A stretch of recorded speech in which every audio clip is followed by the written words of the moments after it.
Good evening, and welcome to your mythic time.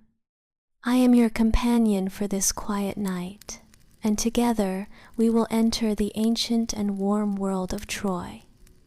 At your myth time, we believe that every ancient myth carries the emotional codes of modern people.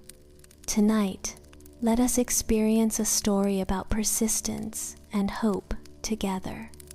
If you enjoy such bedtime stories, please subscribe to our channel so that more warm nights can have our companionship. We return to the 13th century BC, that era when bronze and iron tools alternated. The city of Troy sat near the Dardanelles, its walls towering into the clouds, protecting this prosperous ancient city. 2.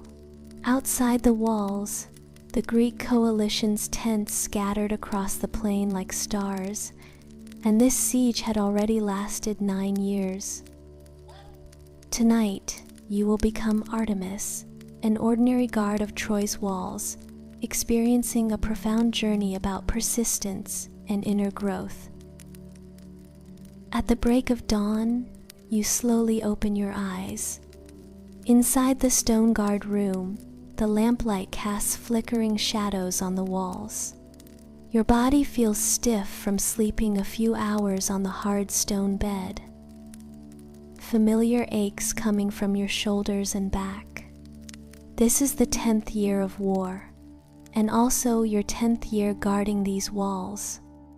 You sit up, feeling the salty, moist breath of the morning sea breeze blowing from the Dardanelles. Through the narrow window, you can see smoke rising from the distant Greek camp, those black dots of tents reminding you that the enemy is still there, just like every day for the past decade. Your name is Artemis. You are 32 years old, an ordinary guard of the northern gate section of Troy's walls. You are not nobility. You have no splendid bronze armor, only a simple leather vest and a spear polished bright from use. Your father was a blacksmith who died before the war began, leaving you and your aging mother to depend on each other. Standing up, you begin your daily routine inspection. First, your weapons, the spear tip remains sharp, the leather straps on your shield intact. Then your armor, though only simple leather. You carefully check every rivet, every strap each day. This equipment is your life's protection, and also the symbol of your duty. Walking out of the guard room, you step onto the familiar stone stairs of the wall. You have walked every step countless times. You could find every depression and crack even with your eyes closed. The wall stands about 15 meters high, 3 meters thick, built from massive stone blocks that have witnessed hundreds of years of Troy's history won. On the morning wall, other guards are also beginning their new day of watch. You nod to your old comrade Heracles, a veteran in his 40s, with a scar running from his left eye corner to his chin, a memento from a Greek night raid 3 years ago. There's also young Patroclus, only 19, his eyes still holding the tension and excitement of his first time on the battlefield. Another quiet night, Heracles approaches, his voice carrying fatigue. The Greeks seem tired too. You look toward the plain outside the city. Indeed, in recent months, large-scale siege battles have become increasingly rare. The Greeks also seem to be waiting for something, or rather, they too are bearing the consumption of this prolonged war. You can see activity in their camp, soldiers mending equipment, merchants moving between camps. You can even hear the distant sound of lyres. This calm makes you feel a strange unease. 9 years of war have accustomed you to tension and vigilance. Now this relative peace feels unreal. You know that such calm often heralds a greater storm. Thinking back to when the war first began, you were still a 22-year-old young man. joining the city defense with passionate blood. At that time, you believed this war would end quickly, that Troy's warriors would defeat the invaders. You would become a hero, winning honor and wealth. But reality quickly shattered these illusions. In your first real battle, you watched a comrade beside you pierced through the chest by a Greek spear, blood splashing on your face. In that moment, you realized war was not the glorious adventure described in epics, but bloody, cruel reality filled with fear. However, you did not flee, nor did you give up. Not because of bravery, but because of responsibility. Behind the walls was your home, your aging mother, those ordinary people who depended on the wall's protection. You could not disappoint them, could not expose them to Greek swords. This sense of responsibility supported you in the first few years, but as the war prolonged, it began to become a heavy burden. You began to question the meaning of this war, began to doubt whether there would ever be an end. In the deep of night, you would stand on the walls, gazing at the stars, imagining what your life would be like if there were no war. Perhaps you would inherit your father's smithy, marry a gentle wife, have several healthy children. Perhaps you would slowly age in peaceful days, watching children play in the streets, listening to merchants' calls in the marketplace. But these were only fantasies. Reality was this cold stone wall and the enemy camp that never disappeared in the distance. The sun gradually rises higher, and the city begins to bustle. You can hear sounds from the streets, merchants' calls, children's laughter, the sound of cartwheels rolling on stone pavement. These sounds remind you that under the wall's protection, life continues. At midday, your replacement arrives. This is a young man named Apollodorus who joined the city defense less than a year ago. His eyes still hold the enthusiasm and innocence you once possessed. Seeing him, you seem to see yourself from 10 years ago. Is there anything I should watch for? Apollodorus asks, tension in his voice. You pat his shoulder. Stay alert, but don't be overly tense. The Greeks probably won't make any major moves today. Leaving the walls, you walk toward your home in the city. Troy's streets are narrow and winding, lined with stone houses topped with red clay tiles. Traces of war are visible throughout the city. Many buildings show repair marks, scars left by Greek catapults. Your home is located in the city's northern district. A simple 2-story stone house. Pushing open the wooden door, you smell a familiar aroma. Mother is preparing lunch. She is over 70 now, her hair gray, but her eyes still bright. Artemis, you're back. Mother turns around, a warm smile on her face. I made your favorite mutton soup. You walk over to embrace your mother, feeling the warmth of her frail body. This embrace is the moment you look forward to most each day. It lets you temporarily forget the cold of the walls and the cruelty of war. How was it outside the city today? Mother asks. Though she always asks this, you can sense the worry in her voice. Very quiet, you answer. The Greeks showed no signs of activity. You don't tell her about your inner unease. Don't mention how that calm fills you with fear. Mother has already endured too much. You don't want to worry her more. During lunch, you sit at the small dining table, sharing simple but warm food. The taste of mutton soup reminds you of days before the war, when food was more abundant, life more relaxed. Now, due to the Greek blockade, food supply in the city has become tight, but Mother always manages to fill every meal with love. You know, Mother suddenly says, "Yesterday, I met the wife of Achilles the blacksmith. She said they're considering moving to the southern district of the city, farther from the walls, safer." You nod, understanding their choice. As the war prolongs, more and more residents choose to move away from areas near the walls. But you know that no matter where they move, as long as the Greeks remain outside the city, there is no true safety. After lunch, you should rest, preparing for the night watch. But today, you feel a strong unease, unable to sleep. You decide to walk around the city to see this city you have protected for 10 years. Walking on familiar streets, you notice many subtle changes. Shops have fewer goods than before. People's faces show more fatigue. Children's laughter is not as carefree as before. War, like an invisible hand, is slowly changing everyone's life. You come to the city's central square, once Troy's liveliest place. Now, though merchants still call out and people still converse, the atmosphere is clearly not as relaxed and pleasant as before the war.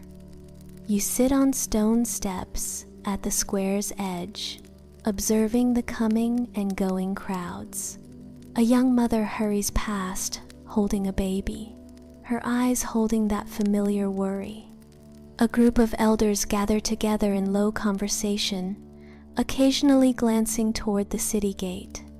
Several children play war games, but their imitated movements are too realistic, causing you a pang of heartache.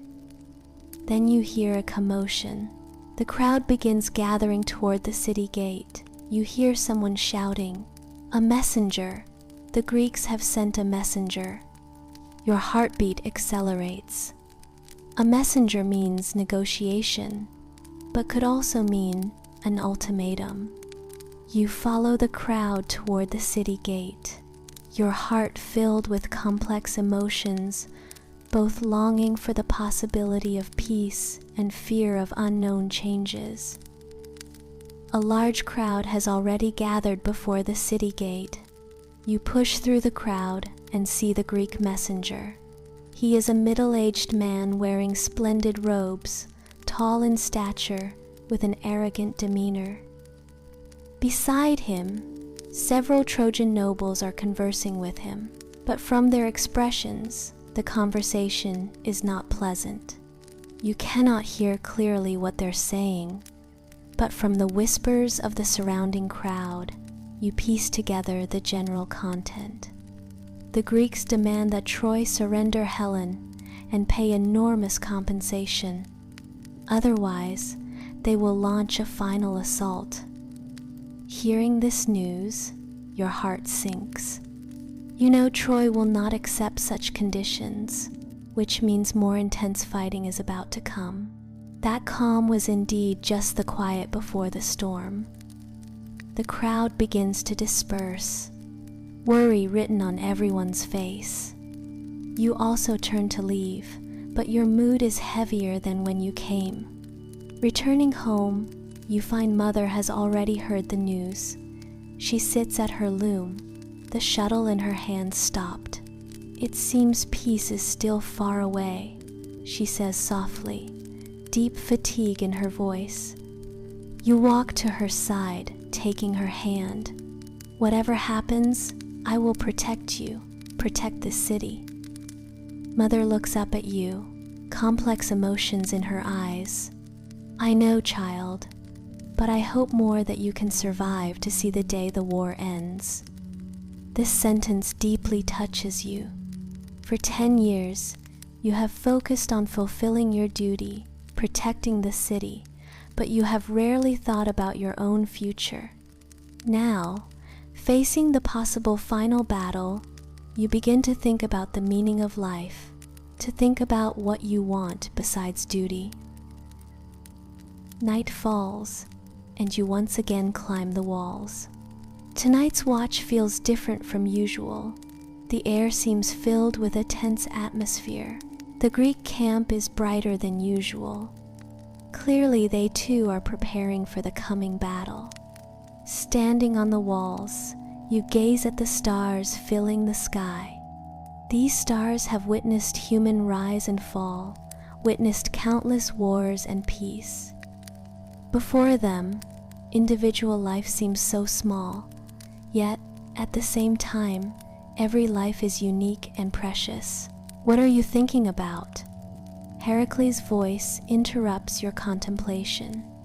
Thinking about when this war will end. You answer honestly. The veteran is silent for a while, then says, "I've thought about that question countless times too, but I think perhaps the way it ends doesn't matter. What matters is what kind of people we've become in the process." This sentence plunges you into deeper thought. 10 years of war have indeed changed you, transforming you from a naive young man into a mature guard. You have learned persistence, learned to shoulder responsibility, and learned to find hope in despair. Deep in the night, you patrol the walls alone. Moonlight spills on the stones, creating a silver world. In this quiet moment, you hear distant sounds singing from the Greek camp, low and sorrowful, filled with longing for home. You realize that those Greek soldiers, like you, are also ordinary people, also have families waiting for them to return home. This war is painful for everyone, whether the besieging side or the defending side. This realization brings you a strange relief. You begin to understand that the real enemy is not those Greek soldiers, but war itself. Your duty is not just to kill enemies, but more importantly, to protect life, to protect those who need protection. Dawn comes again, and you end this extraordinary night shift. Walking down from the walls, you feel some subtle change has occurred within your heart. You will still persist in your duty, still guard this city, but now you have a deeper understanding. You are not fighting for war, but fighting for peace, fighting so that those you love can continue to live. In the following days, the atmosphere in the city becomes increasingly tense.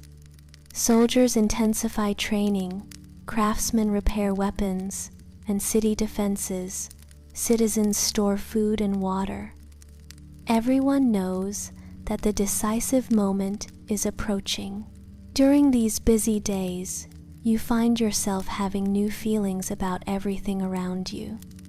The breakfast mother prepares for you each day, the jokes between comrades, children's laughter in the city, even the cold touch of stones on the walls all become especially precious.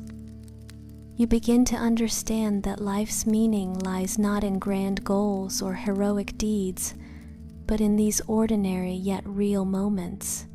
Every embrace with mother, every conversation with comrades, every sunrise seen from the walls, these are precious gifts in life. A week later, on a night, the Greeks finally begin their final offensive. But this time, they adopt an unprecedented strategy. During the day, they pretend to retreat, dismantling their camp, even burning some tents. People in the city begin to cheer, thinking the Greeks have finally given up the siege. But you and other experienced guards feel uneasy. This retreat comes too suddenly, too completely. A real retreat wouldn't be like this. Sure enough, when night falls, you discover something unusual on the walls. On the empty ground left by the Greeks stands a massive wooden structure, a giant wooden horse one. What is that?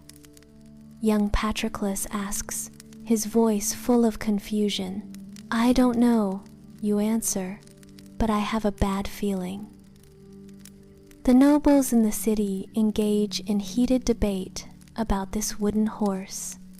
Some believe it's a tribute left by the Greeks, a symbol of their admission of defeat, and should be dragged into the city as a victory memorial.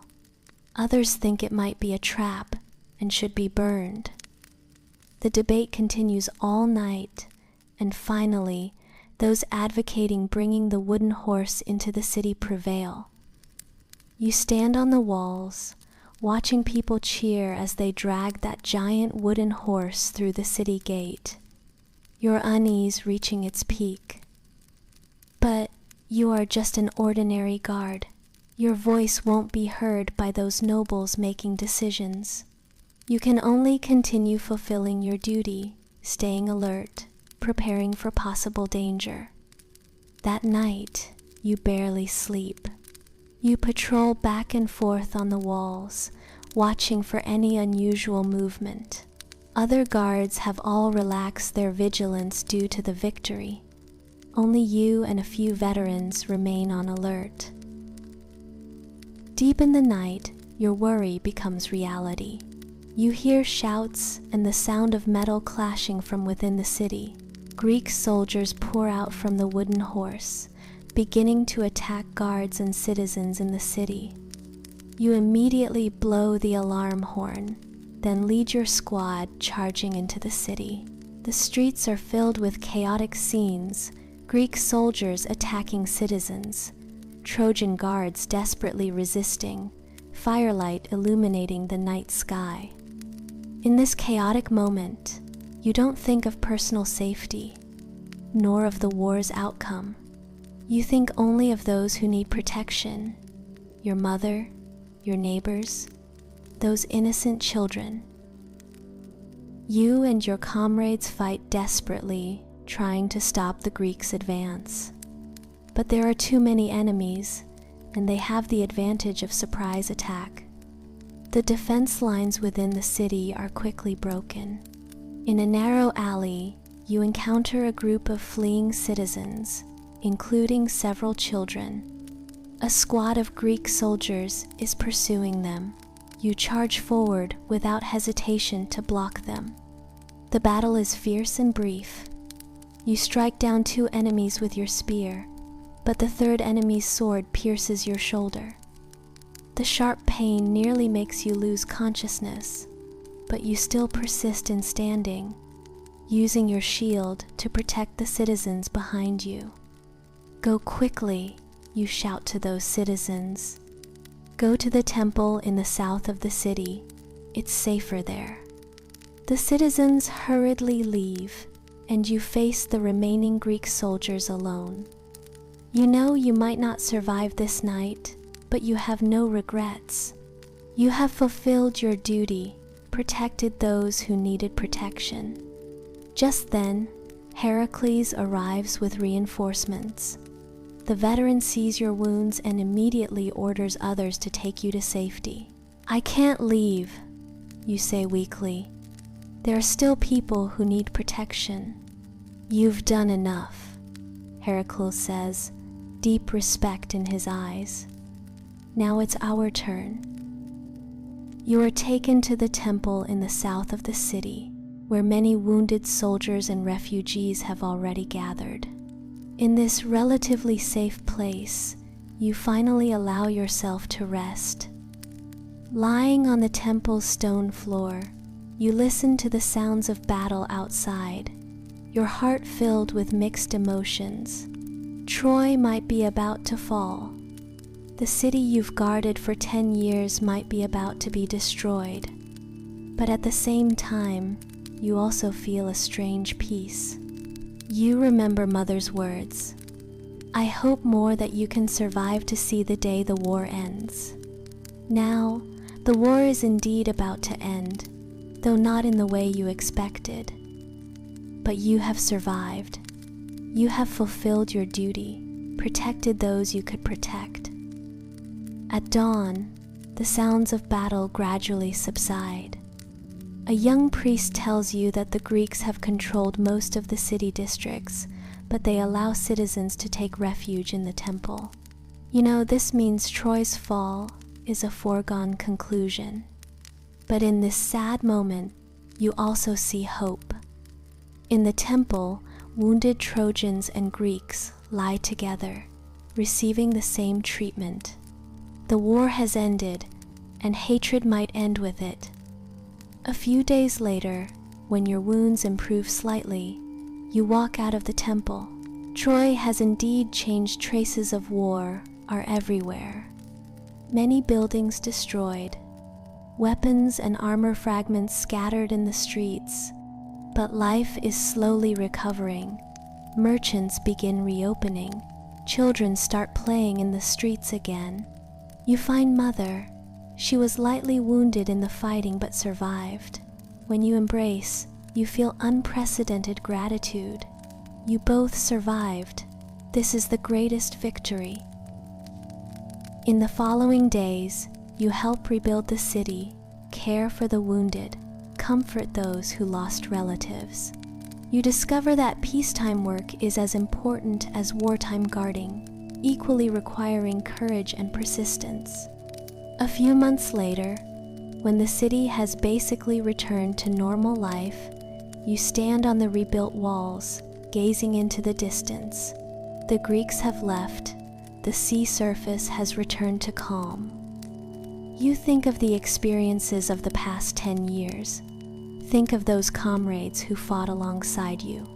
Think of those citizens you protected. You realize that true victory is not the outcome of war, but maintaining humanity in difficulty, persisting in hope, in despair, choosing forgiveness in hatred. What you learned in these 10 years is not just how to fight, but more importantly, how to live, how to love, how to still believe in light in the darkest moments. The sun sets, and you walk down from the walls, returning home. Mother is preparing dinner, her face showing long-absent peace and contentment. You sit beside her, enjoying this simple yet precious moment.